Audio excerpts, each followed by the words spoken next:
A massive drop for Monday Night Raw's viewership. We talk all about it in today's Amped Up podcast. We're also going to talk the Endeavor flywheel strategy, which is leaving WWE employees, or those that are left, concerned that they might lose their jobs. But BC is going to talk, it shouldn't just be the employees. The roster of WWE, the talent, should also be concerned about losing their jobs. We talk all about it in today's Amped Up podcast, and a ton of all-in news on the AEW side of things. A big musical act, hilarious, that is planned for All In. Also, a superstar taken off the card. A lot of the talent in AEW not happy they won't be on the card, and Tony Khan actually responds to those frustrated talents. We're also going to talk a new record, sort of, that's been broken for Tony Khan's All-In event, and it has to do with the pay-per-view buys. All of this and more coming up in today's Amped Up podcast for Wednesday, August the 23rd, 2023. A big shout out to every Amplified Unit member that sent a birthday shout out to BC in yesterday's live stream podcast. You guys rock! I truly was not sure how many podcasts I could dish out to you guys this week, not just because of the birthday this weekend, but lots of travel and business ventures I have to take care of. But you guys showed up big time yesterday. I appreciate all of the birthday shout outs, all the birthday coffee that you guys chucked over to the channel. You guys are absolutely the best. And because of that, we're going to rock out a massive podcast right now. Pop in, lock in those earbuds, grab that extra coffee, and and smash that up, by the way. Help out the algorithm and let BC know you're fully amplified. And let's get amplified.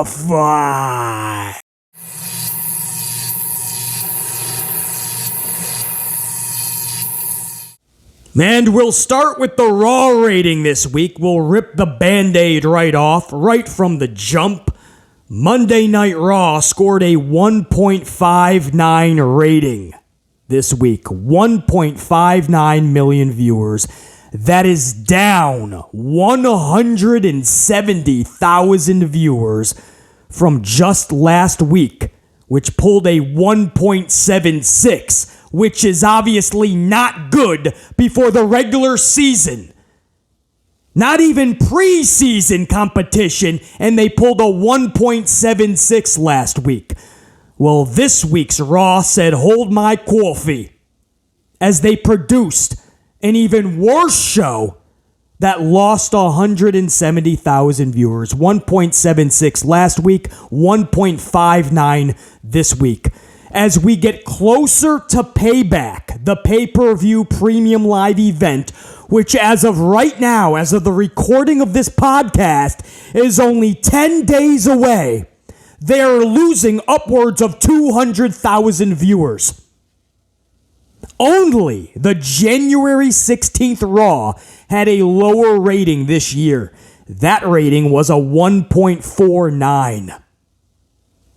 There was a big third-hour drop, and I told you guys, fans are getting increasingly upset by the week of seeing the Judgment Day versus any variation of Kevin Owens, Sami Zayn, and Cody Rhodes.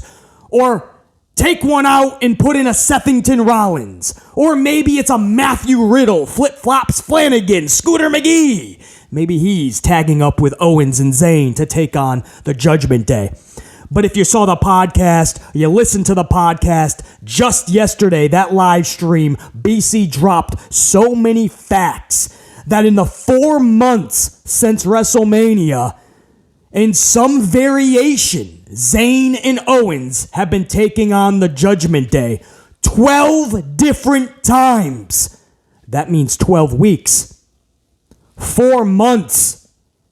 4 months, and 12 of those weeks we have been seeing the Judgment Day Owens and Zayn, and a lot of those weeks were with Cody Rhodes or Sethington Rollins. You cannot produce the same main event every single week and expect your audience to stay with you.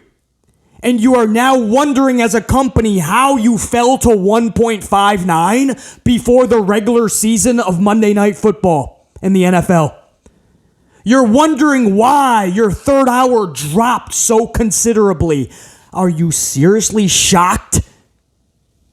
We've been seeing the same main event every week, to the point where it's nauseating to even think about spending a half an hour watching the same match every week. So, but by the time 10:30 rolls around, everybody is like, nope, check, you don't have to tune in anymore. There's no more show left. And sure enough, the faces just beat the heels.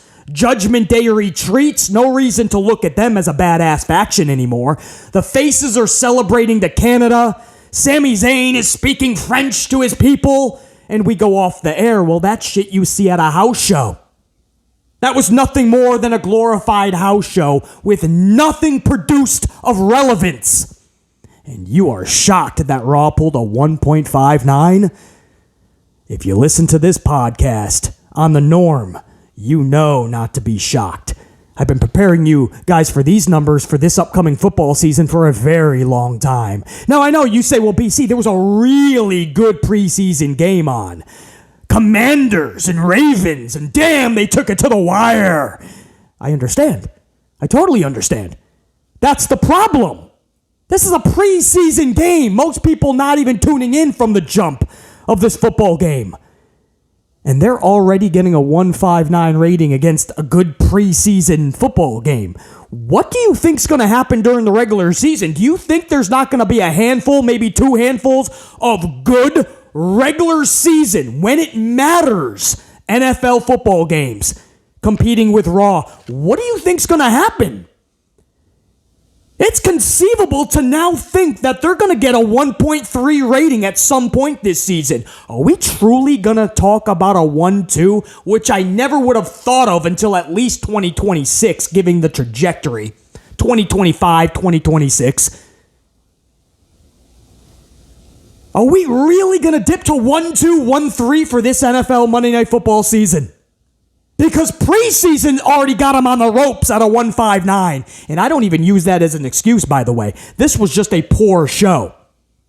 And we went over it from top to bottom, beginning to end, start to finish, in yesterday's live stream podcast recording. Top to bottom, every segment we went through and talked about how it was literally a show about nothing. Move over, Seinfeld. This is the new show about nothing. A 1.59. And Monday Night Football, the regular season has not even started yet. And they're in the 1.5s. And there's people that go, the wrestling business is booming. And we talked about this yesterday, didn't we? In that live stream. We talked about how people are conflicting record revenue with the business booming. Financially, absolutely, WWE is turning record profit. They did that on the backs of what they did in the 80s and the 90s, early 2000s. They built the proper foundation. The Attitude Era, had they already built the foundation decades before, the Attitude Era would have pulled in revenue that will never be matched. Year 3000, year 4050, it'll never be matched. But the Attitude Era was still building Vince McMahon's monopoly, still building the foundation that he is now able to liquidate for those TV rights deals, or to get countries to pay hundreds of millions of dollars just for his wrestlers to come and produce a show or two a year. It was because of what happened during the Attitude Era. So Vince McMahon could go to Wall Street, could go on the market, could go public. and reach this record revenue. You had to build that. It doesn't happen overnight. That's why the Attitude Era was the backbone of what you're seeing now. But that's revenue. That's because WWE is in the position it is today because of what happened when the wrestling world was actually booming. It's not booming now. Record revenue does not equate to the wrestling business booming. The revenue side of it, the other side of that business is fans, your audience, your consumer. And it's dwindling, and it's been dwindling. They're raising. Do you understand that the reason these are record revenues is because they've increased the prices by 37%? Which means the fans they have that are still willing to go to these shows, still willing to pay all this money, no matter what price WWE sets, there are fans that are going to match and see that that price is met. They'll buy merchandise. They'll go to these shows. That's what is happening. They're losing viewers, but the audience that remains, such a big chunk, is willing to pay any price that WWE sets. Look at the ticket prices that these WrestleManias are going for. Look what they were 10 years ago. They're liquidating. That's great business-wise. Good for them. But to say that the wrestling business is booming, look at the ratings. And if you want to add in delayed viewership, if you want to add in all of the cord cutting, streaming services, this, that, and the other thing, if you want to add it all in, it still doesn't come close to the number of people that were watching back in the late 90s, early 2000s. That's the sad truth. So you can talk about cord cutting. You can talk about people just wanting to watch highlights the next day on the Tube Machine or some other platform. If you added it all together, it still doesn't come close to what was going on late 90s, early 2000s, when it was an actual boom period. Because everything was booming. The company was making great profit, and the fan interest, your consumer, was captivated. The business as a whole was booming. It's not, though. It's not right now. If the wrestling business was booming, Tony Khan would be making record revenue as well. All In is doing fantastic. We're going to talk about that later. A lot more great records being set. That's fantastic, man. I'm not even joking. That's mad props, and we're going to give Tony Khan even more props later on. A lot to go over with All In and AEW. But AEW's Tony Khan, the boss, will tell you he's actually not making a profit yet. AEW's been around for 5 years. Some good pay-per-views that had great buy rates, or at least good buy rates. Many arenas have been sold out. Interest at times there's been moments where he's crossed 1 million in viewership. You would think by now there'd be good profit. Tony Khan, to his credit, too, because he could have fibbed about this like Vince McMahon and WWE does. But Tony Khan will be honest and say, we haven't really brought in a revenue yet that is an increase. We haven't had an intake of financial gain. And that's not hard to believe. I talk all the time about how NXT has never turned a profit for WWE. Whoa. But you see, NXT's been around for years. There was a period of time where Black and Gold was on top of the world, it felt. It doesn't matter. They never pulled a profit. It's hard to do. Your expenses will far outweigh. If the wrestling business was truly booming as a whole, Tony Khan's AEW, like Dynamite, would be pulling in $1.2 million every Wednesday night, bare minimum.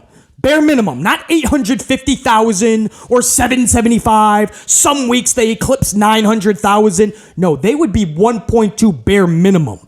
And we move the goalpost for that. Those of us that follow the numbers, the stats, the metrics, the trends, and the trajectories, they should be at a 1.4, 1.5. 1.4 is what they debuted at for Dynamite years ago. By now, the growing pains should be done, and you should at least be pulling in 1.2 every week. But no, you're 400,000 to 500,000 viewers away from that. That many people could miss it live? They just want to DVR, they'll watch the highlights the next day? No, BS. Live, on their big screen, accounted for, from Nielsen's ratings, 1.2. Anybody that follows numbers will tell you that's the number we came up with. Then we moved the goalpost even more. We made it a nice, shiny, round number like 1 million. Can they at least just hit 1 million with their live audience on their big screen? No! And it fluctuates so badly because the wrestling business isn't booming.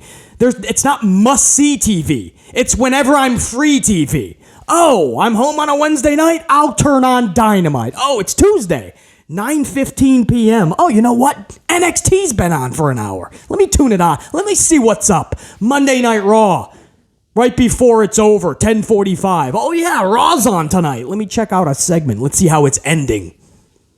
It's not must-see TV. It's when I'm free TV. And there's no more FOMO. There's no more fear of missing out. So if you miss 2 or 3 weeks of these shows, you just lost that customer, that consumer, that fan. That part of your audience gone. Because after a few weeks of missing it, and then they finally tune in and see that they didn't miss anything, it's the same regurgitated story, the same redundancy in matches, and the same BS that put them to sleep when they did watch. Well, you know what? They say, oh, you know what? I missed several weeks. I didn't miss anything clearly. I have no fear of missing out. And then they miss a Wednesday night or they miss a Monday night. And the next day they think, oh, I forgot wrestling was on last night. And I didn't even remember. Looks like I don't care anymore. No more FOMO. No more fear of missing out. The wrestling business is only booming when the entire business is booming. Financially for the companies, absolutely. And that means all companies, because we're talking about the wrestling business. A Wembley Stadium show that's doing really good because it's the UK and they crave pro wrestling, it's going to take more than that.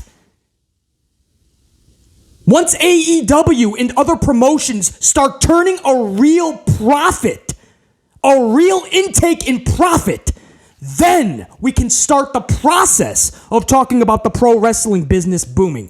But the business means the entire business, unless we're just talking about WWE as the entire wrestling business. But that's a fabricated lie. That's BS. There's more than just WWE in the pro wrestling world. So you can say WWE is booming. That'd still be false because you actually have to bring in the consumer side of that.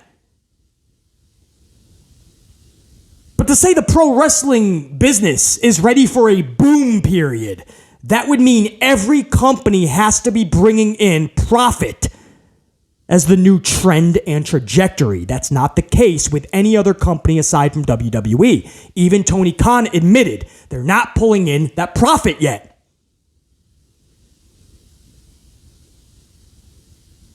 So that's the first side of it. If you're saying the wrestling business is ready for a boom, you got to talk about the entire business, not just WWE. And on top of that, you have to look at the other side of the business, which is the fans, your audience, your consumer.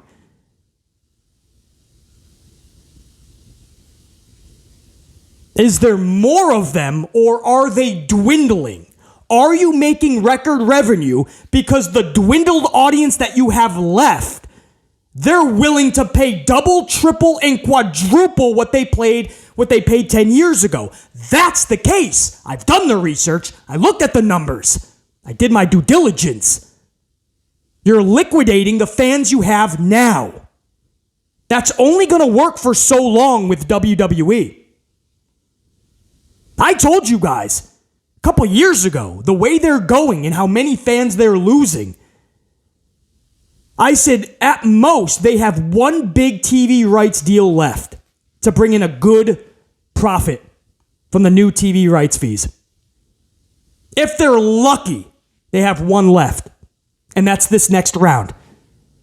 And even now, we already heard from Fox and NBC, Comcast, Universal. They already spoke publicly about not wanting to match WWE's offer if it is too high. They're not willing to go too high because they see what we see. The numbers are going backwards. They're not going forward. WWE's making record revenue. That's great for them. What does that mean for NBC, Universal, Comcast, or Fox, or Amazon Prime? It means that they are the idiots that are paying them all that money when the fans are going away in droves. And I wouldn't bullshit you guys. What are you already seeing? What did the Fox president, CEO already say? What is NBC Universal already saying? They're not willing to meet WWE if it's too high. They're already saying that. What do you think's going to happen in another 3 to 4 years when it's time to negotiate again? You are not going to see anything near these numbers, guys. They might get one more round of good profit. Nick Khan is set on making a lot more than the money he brought in with Fox previous and NBC Universal. He's willing to go to Amazon Prime or anywhere else that will meet his price. So they're set on that. So if anybody wants to carry WWE, they're going to have to pay a hefty fee. I love how they're already pushing back against WWE. And they're saying, bro, you want all this more money, you're not producing the results. Preseason football is knocking you on your ass. Our advertisers are coming on board to watch what? A 1.213? To show you guys, I have more facts for you. Just so you see, right? This isn't just an opinion. If you guys look at last year, this same week from Monday Night Raw, this same exact week last year, guys. So the August 20, 2022, Monday Night Raw scored a 2 million viewership flat. This same week from Monday Night Raw last year, 2 million viewers flat. If you're wondering, I'll do the Steiner math for you. That is just over 400,000. I can fucking speak. More coffee, BC. Just over 400,000 viewer loss.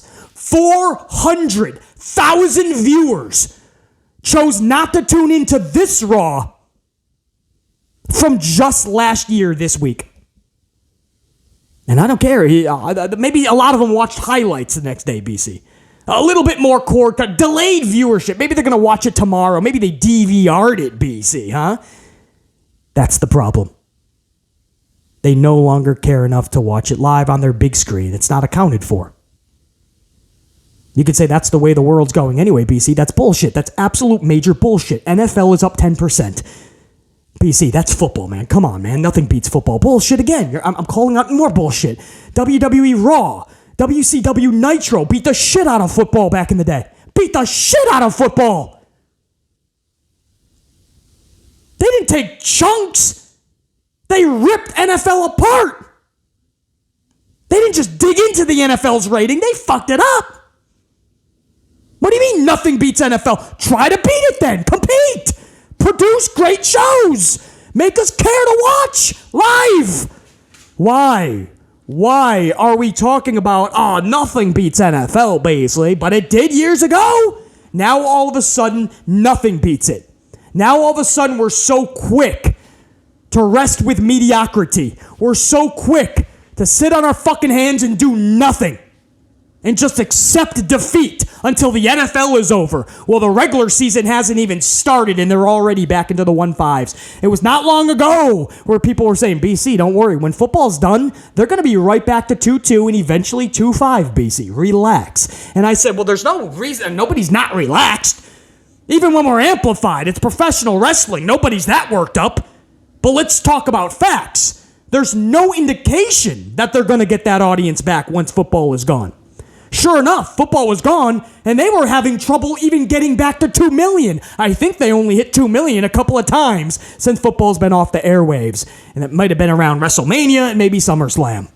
Other than that, they've been struggling from 1.7 to 1.9, a few times in 1.6s, and this past week, a 1.5 rating. Awesome. We're already pulling in a 1.5, and we're not even talking about football's regular season. You thought they were going to get the 2.5? They're at 1.5. Last year, this week, 400,000 more viewers, 2 million flat. Now they're at 1.59 year over year. year over year, we are starting to see those massive drops. Any which week, massive 300,000 to 500,000 viewer drops. That is over 20% of a drop-off, guys, from last year, this week. 20%, over 20% of a drop-off. And that's with a pay-per-view in 10 nights called Payback.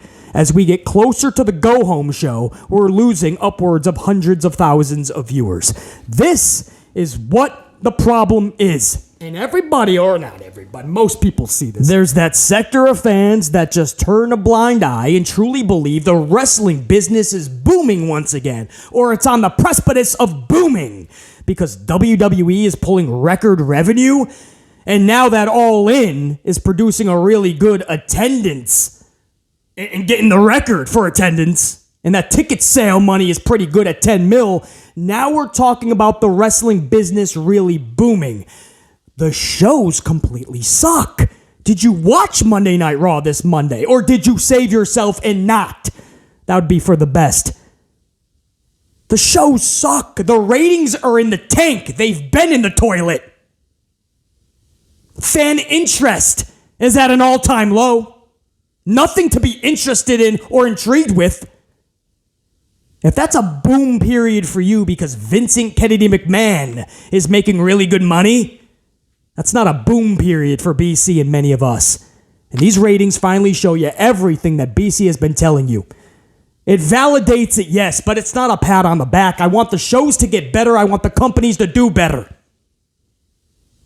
We could talk about this subject for hours more, I'm sure, but BC doesn't have that type of time right now. So we're going to move on. Endeavor, the flywheel strategy. It is about to take effect in September, when WWE, their board of directors, everything you once knew about WWE comes to an end. The merger with Endeavor, which means basically Endeavor owns WWE at 51%. Let's call it what it is. That's going to take into effect mid-September. And WWE will no longer be just WWE. They're going to be known as TKO Holdings Group. That's what they will be traded as. That's what they will be referred to as. Endeavor will be overseeing all things WWE. And when that happens, Endeavor's flywheel strategy will take effect. Now, what this is something Endeavor did when they overtook oversight on UFC. And they put in this strategy where they can cut all these costs. And it's a brilliant strategy. It's very simplistic at its core, but very wild to explain. So I will shed 20 minutes of this podcast and not even bother explaining it in depth. All you need to know is that Endeavor, when they overtook UFC, or at least the oversight of UFC, Endeavor's flywheel strategy was able to cut $70 million in bloated expenses. $70 million is what Endeavor was able to do for UFC, really for themselves. And what that did was it helped free up $490 million in a trickle-down financial ripple effect.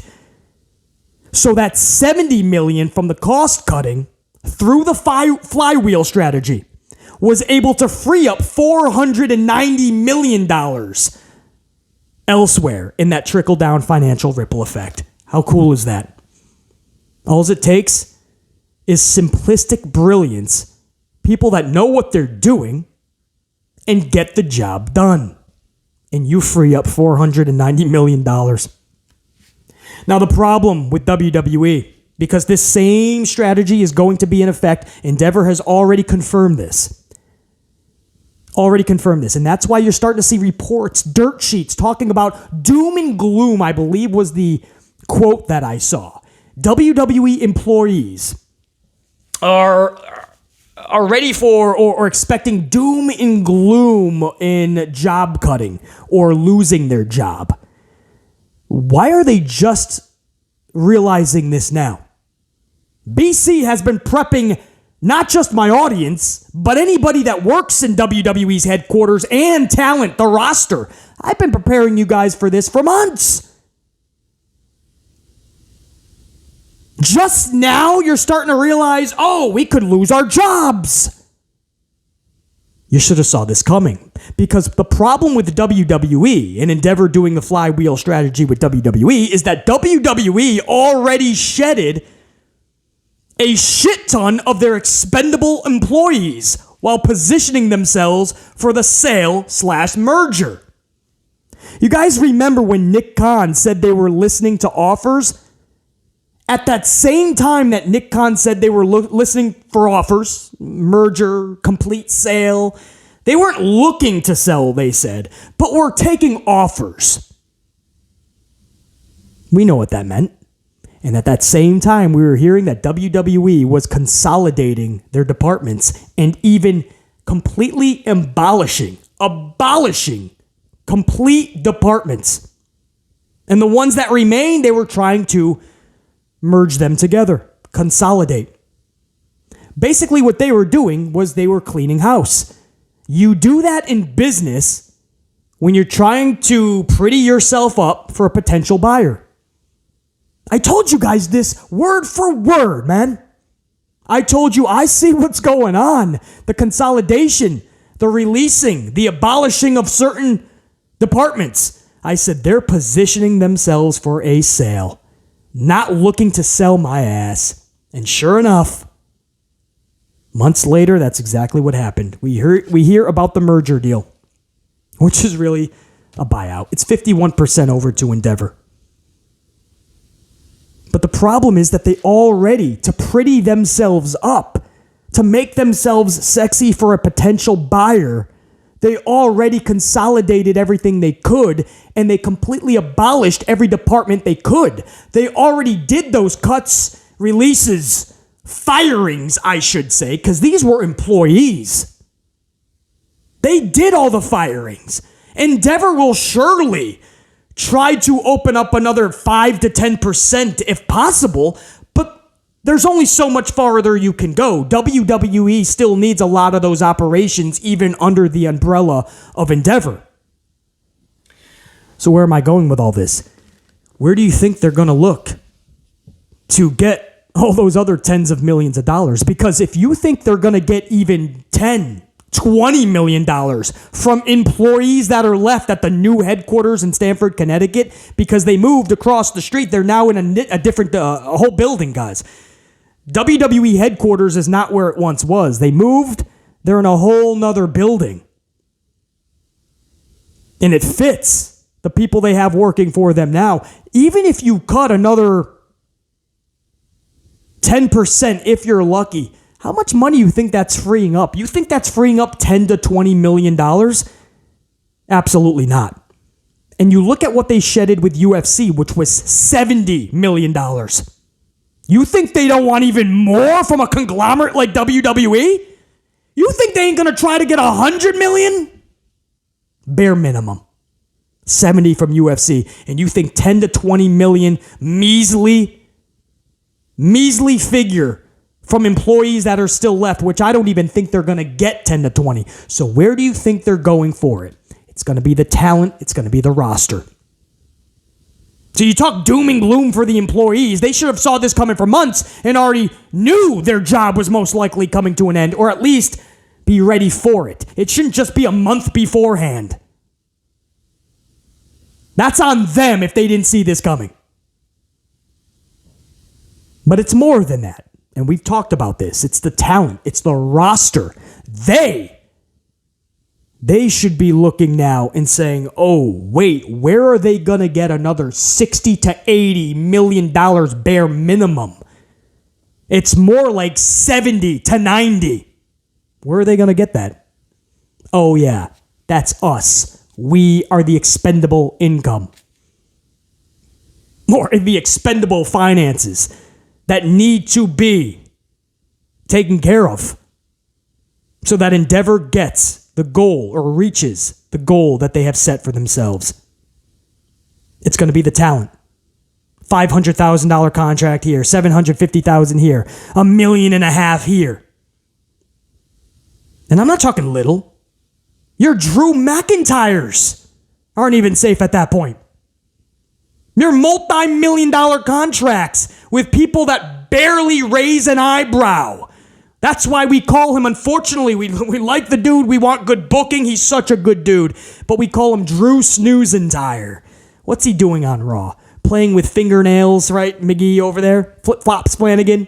Is Matt Riddle getting his fingernails painted today? Is Drew McIntyre supposed to watch him? Is he there at the fingernail appointment with Matthew Riddle?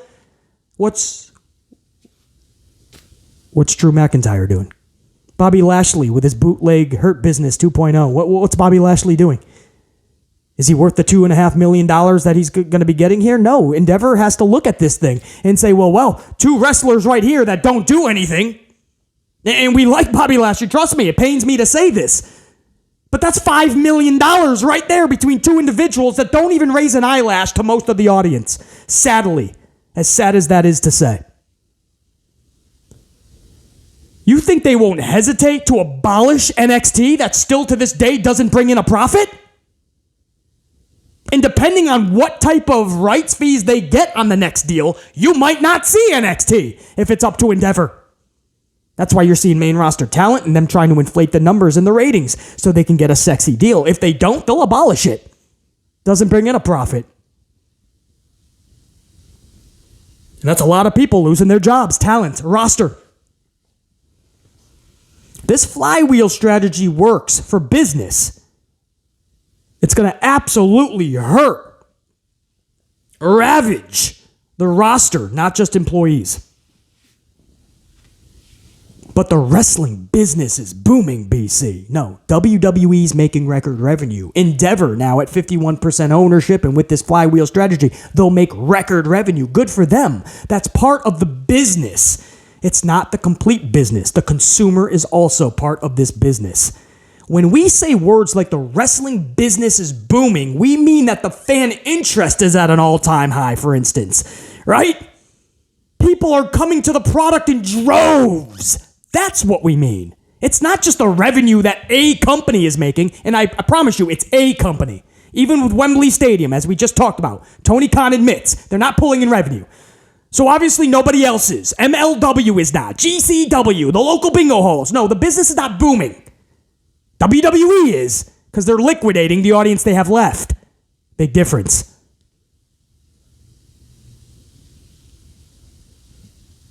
So here we are, the cuspidus, right? Of what is left. When Endeavor takes over completely, or at 51%, but they will have the final say now, middle of September, it's up to them how they want to go about this. But it's not just employees. The roster absolutely now. Head on a swivel. Because at any moment, Endeavor has to make that decision. And send them away on their future endeavors. That's where we're at. If that's business is booming, then yeah, theirs. In terms of revenue that they're getting, yeah. At what cost?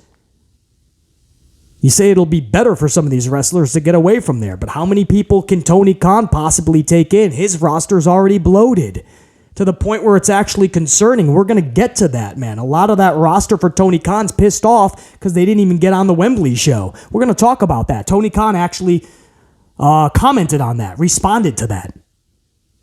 You think they can take in 10 to 20 more WWE stars? 5 to 10? Where are you going to put them? He made a whole nother brand nobody watches called ROH. I used to love ROH. It's a shame that that's where they're stuffing away people like Athena, Ember Moon. That's already bloated. You're going to put 5 to 10 more people there? Tony Khan can't take anybody more. So they're going to sink the ship of a GCW or an MLW, or are you going to hope that those individuals make MLW or GCW or the local bingo hall more profit? No. It's a vicious cycle. So that's Endeavor's flywheel strategy. In terms of employees feeling doom and gloom about potential job loss in September, no, you are going to. A lot of you will. How many? I have no idea how much more can they possibly do that WWE didn't already fire before they consolidated way before the sale? I don't know. But a bunch more layoffs or firings are going to happen. But it's going to come nowhere near the number that Endeavor wants. So they're going to be looking at the roster and the talent. So yes, the entire WWE should be expecting. If it doesn't happen, awesome, even better. But I would set some type of expectation that you could be on the chopping block. And I don't care if it's a big name either. Okay, people like Roman Reigns or Charlie Flair, of course, they're safe. Most others, no. Endeavor is going to want to recoup a lot of money. A lot of money. If they got $70 million from UFC, if you think they're going to be happy with anything less than $100 million, no way. They came here to make this deal financially meaningful. They didn't come here to struggle for 5 to 10 years. Financially meaningful. Man, we are rocking some good discussion in today's podcast. I'm a little biased, obviously, but I really do feel these are some good talks. You know, these are topics that a lot of people don't talk about often or maybe even don't know a lot about. So I always enjoy pulling it back a little bit and, you know, informing you guys of some of these numbers and some of these stats and the financial talk, just so you guys, you know what's going on with these companies, so you're not taken by surprise when something big happens. Maybe your favorite show for wrestling got taken off the air, right? Rampage is no more. Well, if you listen to the podcast, you know why well in advance. Maybe they took the third hour away from Raw. Well, you know why in advance. WWE sold or merged under Endeavor. Well, if you guys listen to BC's podcast way in advance, you are not that shocked when the deal actually happened. So I enjoy talking about these topics, and I'm glad that you guys are always eager to have those conversations as well. Now, moving on to All In, man. Let's go over to AEW. Several big talking points with AEW All In. So I'm going to run through these. I'll try to be as quick as possible. First and foremost, AEW All In. Changes are going to be made. That is a quote from Tony Khan, the boss of AEW. And I quote, "There are going to be changes made as we get closer to All In." We're also hearing, that is an end quote, but we're also hearing through reputable reports that several of those changes could come tonight on Dynamite. One of those changes has already been made. Rey Fenix has been pulled from the show. We are also hearing he is not injured. As of the recording of this podcast, we're hearing it's visa travel issues. Visa/travel issues. We don't know exactly what. If it's a straight visa, then you know what. What other travel issue? I don't know. But Rey Fenix pulled not via injury, but due to visa travel issues. So we'll try to find out more about that, obviously. On top of that, Chris Jericho. Now, this is hilarious, man. And this could actually be really fun. Chris Jericho has announced he is singing himself to the ring at All In. A live Fozzy performance at All In, guys.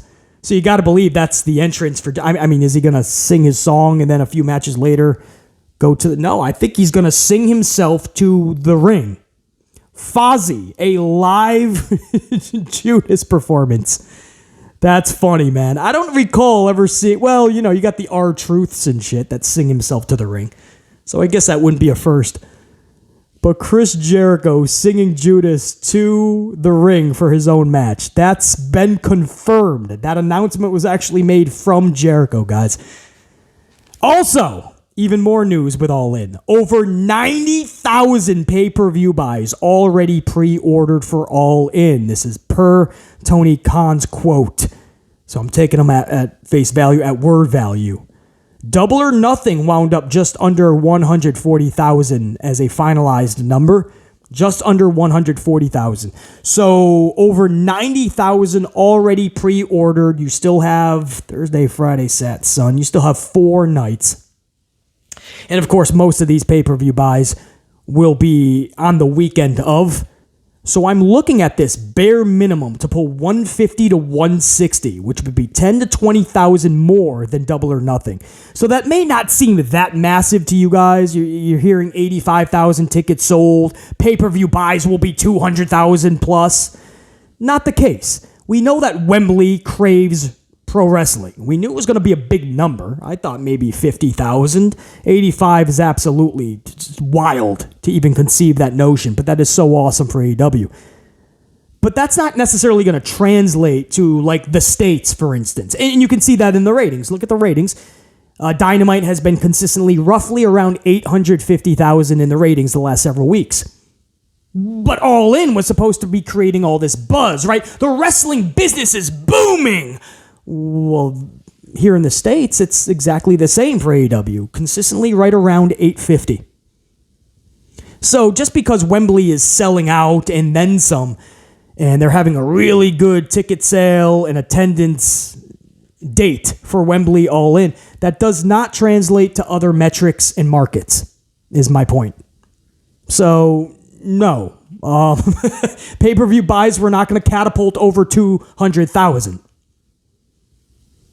I think if they pull roughly 150 to 160, that's on top of what they've already done in Wembley. That's success. That's absolute success. You just went 20,000 more over your Double or Nothing. Now, that's if they can get to 150, 160. They're at 90.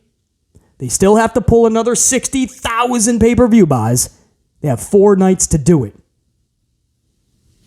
Bare minimum, I don't see them under what they pulled for Double or Nothing. I don't see them anything under 140,000.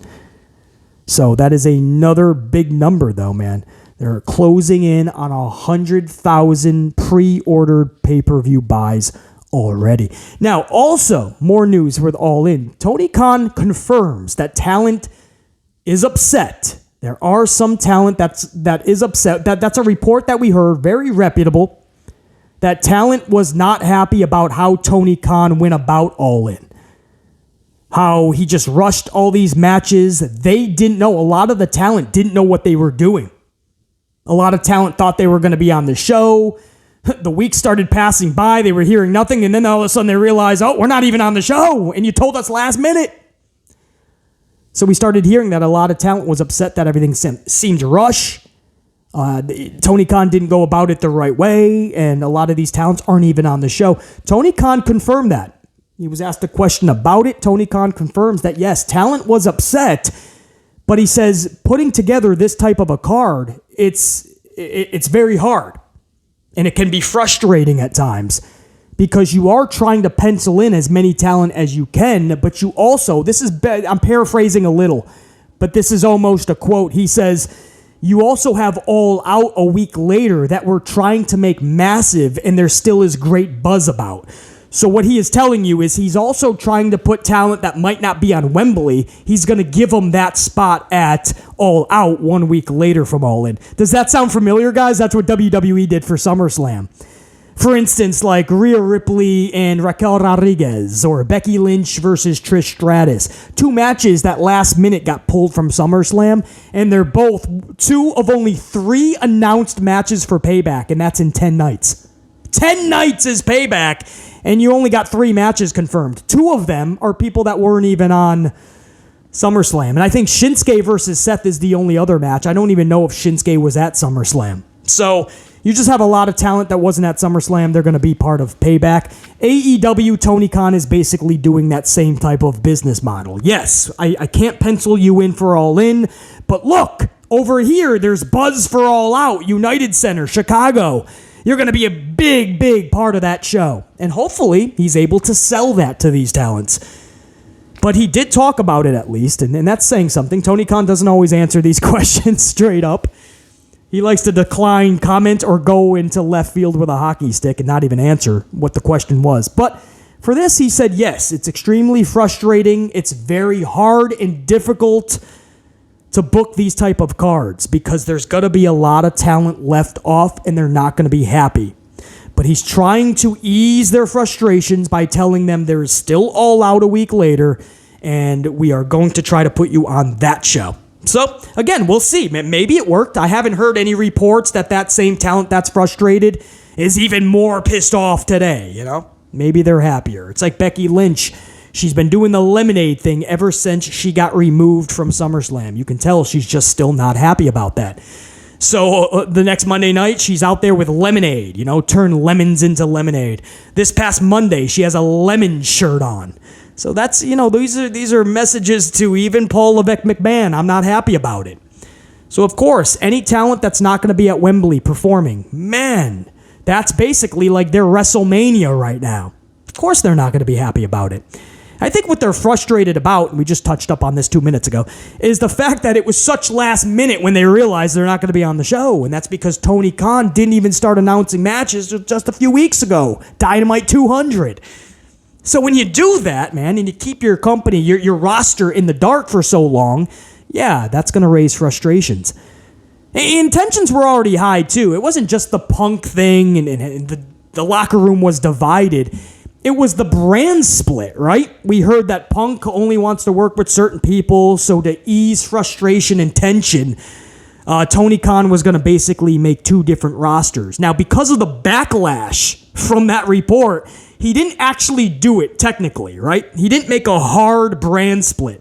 But there's absolutely, you can see if you watch both shows, there's absolutely a certain roster on Saturday nights and a certain roster on Dynamite.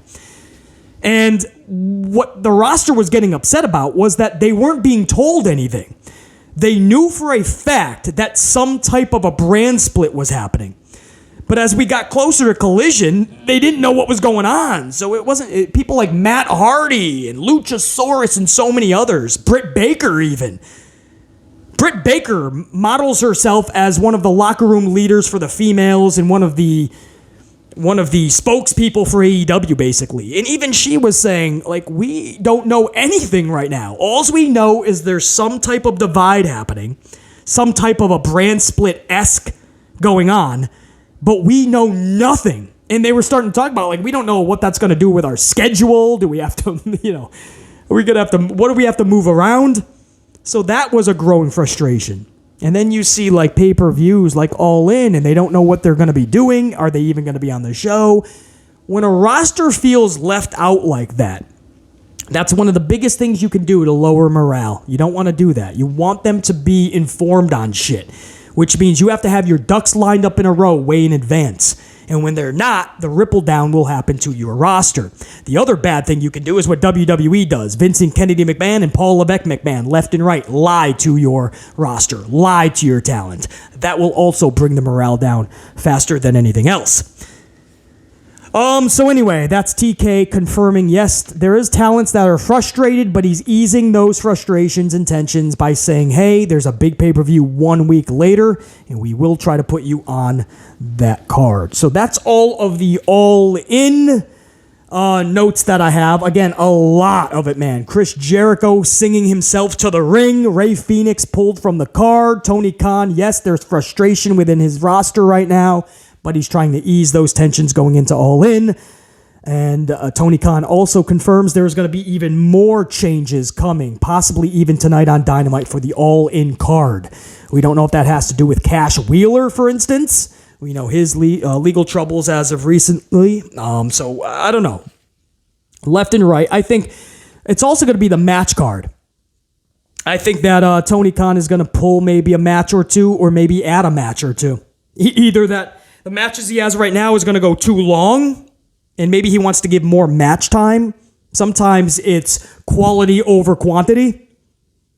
Or he could go the opposite way, a Tony Khan delight, right? This is what he does all the time. He puts even more matches on. So All In becomes a 12-13 match card. But I do expect a couple of those changes to be tonight, and a couple more as we get closer. I think he really is still penciling in shit. That's how Tony Khan does business. It works for him, I guess. It doesn't make his roster, and it doesn't make a lot of fans happy. They want to know what's going on, but I really believe Tony Khan doesn't have a a concrete plan, man. He's penciling in shit. He's erasing shit from the show, and that's going to happen right to the final second. Does that sound familiar?